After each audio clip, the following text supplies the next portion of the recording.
I was excited for my wedding dress until I found it ruined by my fiance's daughter.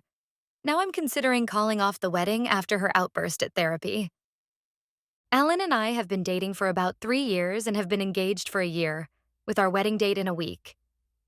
He told me on our first date he was a package deal. His daughter Rose is his whole world. I was perfectly okay with it, and we started hanging out together. Alan's ex, Carrie, 38F, is still in the picture as she and Alan are co-parenting. Carrie doesn't like me one bit.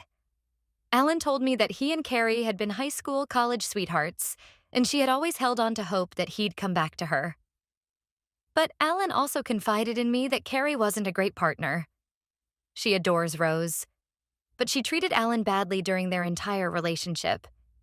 You name it, she did it. Emotional abuse, gaslighting, financial abuse, belittling, etc.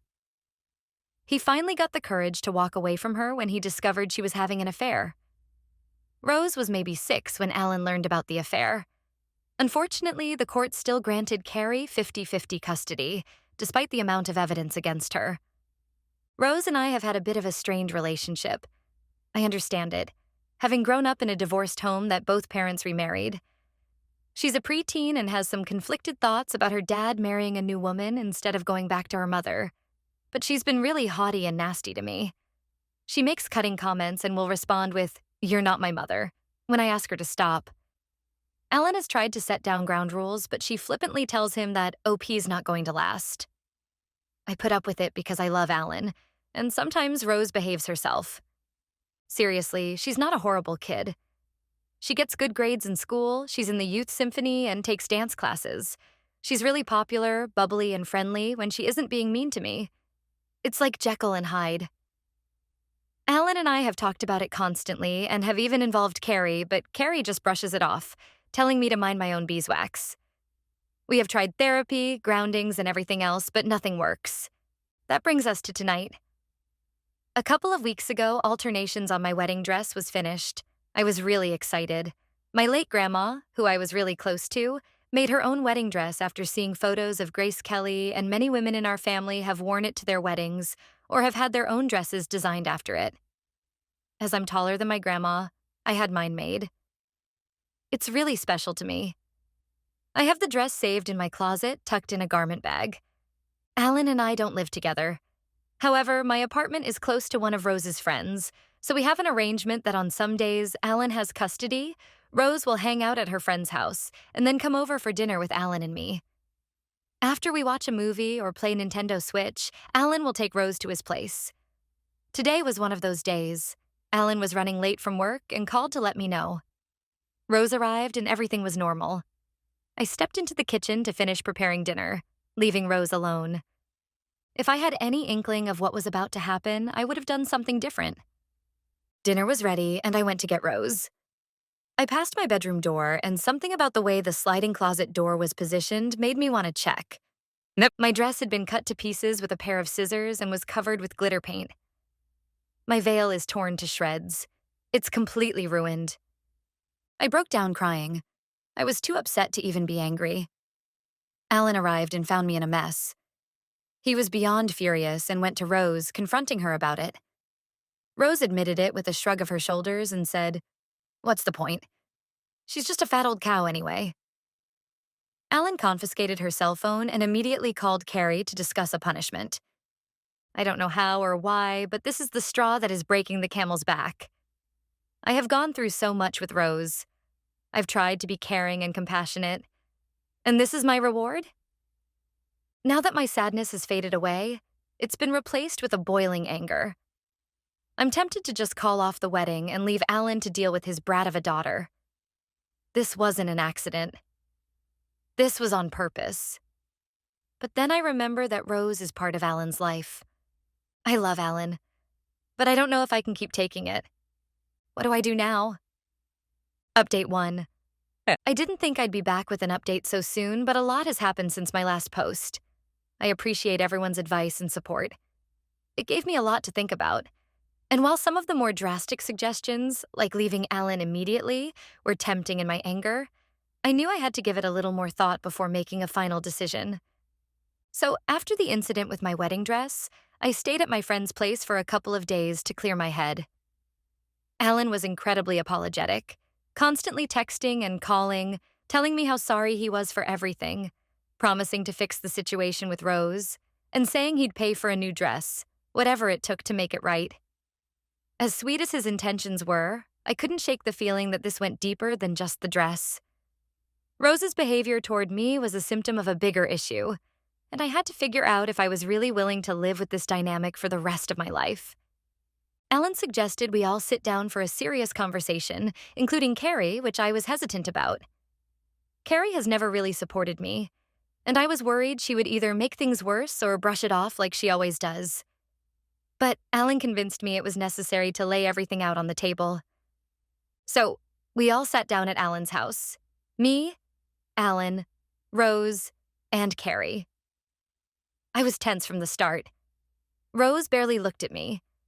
Carrie looked bored, and Alan looked like he was walking on eggshells. Alan started by telling Rose how disappointed he was in her for what she did, explaining how important my dress was to me, and how hurtful her actions were. Rose just sat there, rolling her eyes, clearly not taking it seriously. When Alan asked her to apologize, she sighed dramatically and said, "Sorry." But it was painfully obvious she didn't mean it. That's when Carrie chimed in. She started by saying something like, "You know, Rose is going through a lot with the wedding coming up.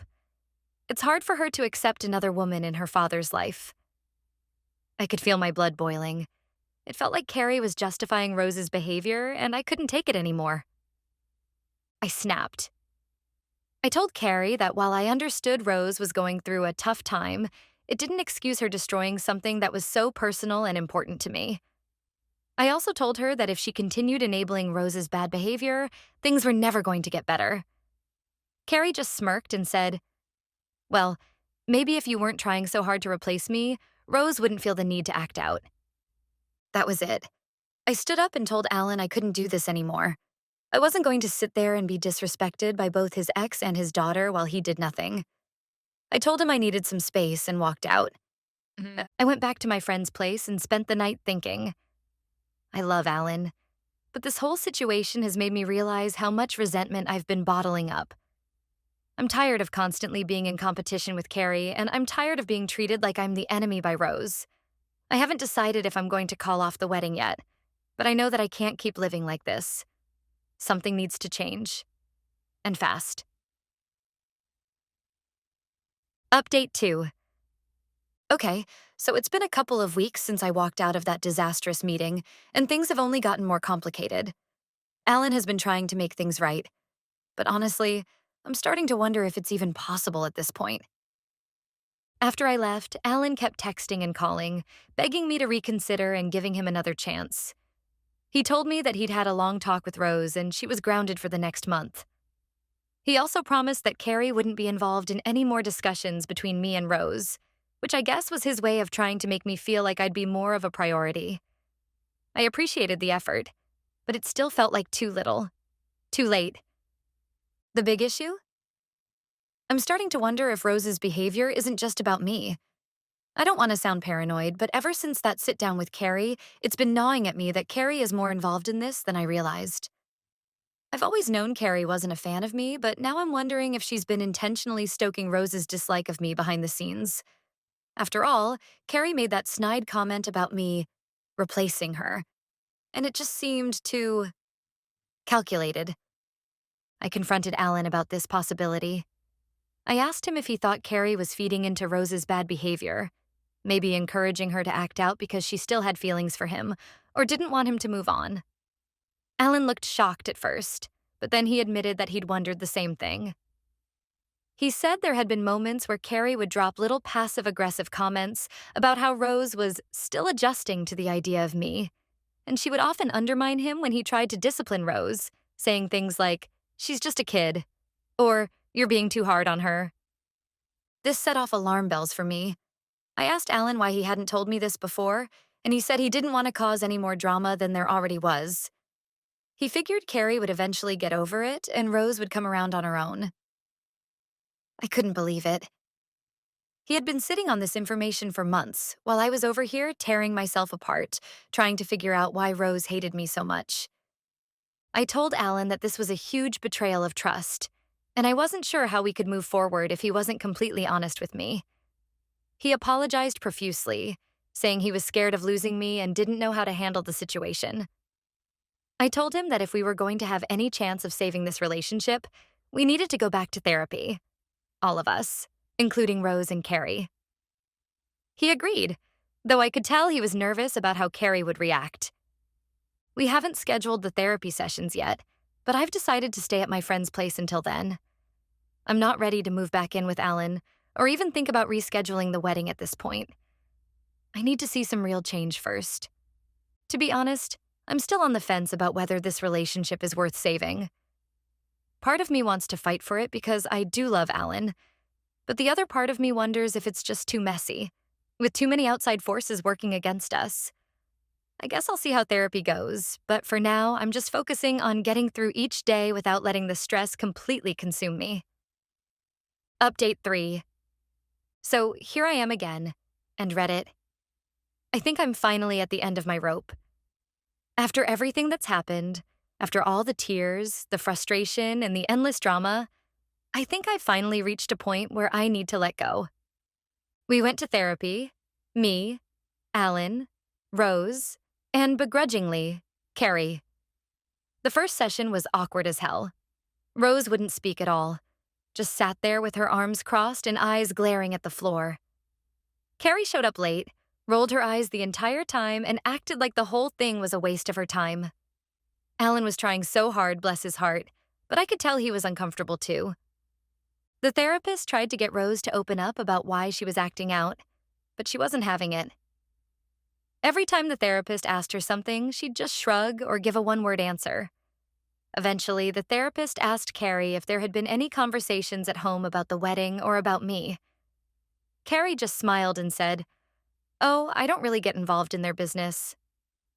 But I could see the look on her face. She was enjoying this. She liked the chaos she was causing, even if she wasn't outright admitting it. Then, out of nowhere, Rose snapped. She stood up and yelled, "I don't want her in our family.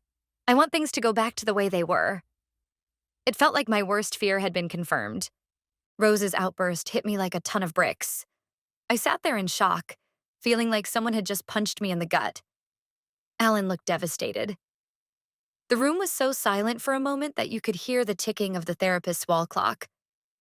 I didn't know what to say. My heart broke for her, but it also hurt to hear it out loud. The one thing I'd been dreading, the confirmation that no matter what I did, she just didn't want me in her life. Carrie, of course, jumped right in, completely bypassing the therapist. "See?"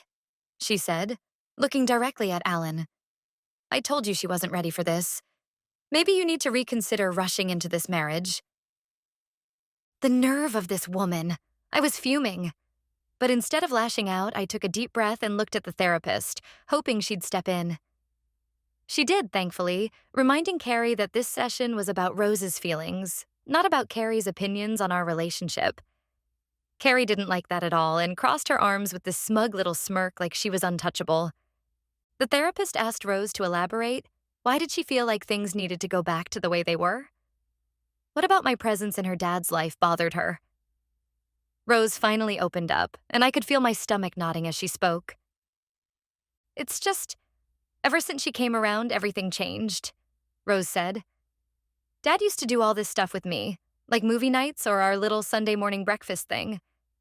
Now it's all about her. I feel like I'm losing him." She paused and looked directly at Alan, her voice wavering. "I miss how things were before." Alan tried to reassure her. "Honey, you know that's not true. I'm still here for you, always. Just because I'm with OP doesn't mean I love you any less." But Rose wasn't having it. She shook her head and mumbled, "You say that, but it feels different." I felt a lump in my throat. This wasn't just about Carrie or the wedding. It was about Rose feeling like she was being replaced. In her mind, I was the enemy who had come in and disrupted the special bond she had with her dad. I understood where she was coming from, but I didn't know how to fix it. I wasn't trying to take her dad away from her. I just wanted to be part of their lives, not wedge myself between them. The therapist suggested we take a break and regroup for another session, but honestly, I was done. I walked out of that office feeling numb. Alan followed me outside, pleading with me to stay and talk, but I told him I needed space to think. I drove around aimlessly for hours, trying to process everything that had just happened. After that session, I decided to take a few days to myself. I turned off my phone, didn't respond to Alan's texts or calls, and just tried to get some clarity. During that time, I realized that this wasn't just about Rose's behavior anymore. It was about my future and whether or not I could live with this dynamic for the rest of my life. I love Alan. I really do. But I can't ignore the fact that his life is deeply intertwined with Carrie's, and Rose's feelings are heavily influenced by her mother. I've been trying so hard to fit into a family where there's no space for me. I'm not Rose's mom, and I'm never going to be. I thought that over time she'd come to accept me, but now I'm seeing that might never happen. At least not in the way I'd hoped. Alan finally came over a few days later after I'd had time to clear my head. We sat down and talked for hours, about Rose, about Carrie, about the wedding. Alan was heartbroken. He told me he understood if I wanted to leave, but that he was willing to do whatever it took to make things work. He even suggested reducing the amount of time Rose spends at his place so that we could have more alone time. But that felt wrong. I didn't want to be the reason he saw less of his daughter. I told him that I couldn't marry him. Not like this. Not with everything unresolved. I couldn't go into a marriage knowing that Rose despised me, and that Carrie would always be lurking in the background, waiting for me to fail. Alan was devastated, but I think deep down he knew I was right. We both sat there in silence for a long time, neither of us wanting to say the words. Finally, I told him that I needed to end the engagement. Not because I didn't love him, but because I loved myself enough to know that I deserved peace and a future where I didn't feel like I was constantly battling for a place in his life. Alan cried. I cried. It was awful. We're officially on a break now. No wedding, no moving forward until we both figure out what's next. I'm heartbroken, but I also feel a strange sense of relief. I don't know what the future holds for me and Alan. Maybe we'll find our way back to each other, or maybe this was the end of the road. All I know is that right now, I need to focus on healing and finding my own happiness outside of this chaos. Thanks to everyone who's followed along with my story. Your advice and support meant the world to me, even when I was at my lowest. I'm going to take some time for myself now, but I'll keep you all updated if anything changes. For now, I'm just trying to breathe and take it one day at a time.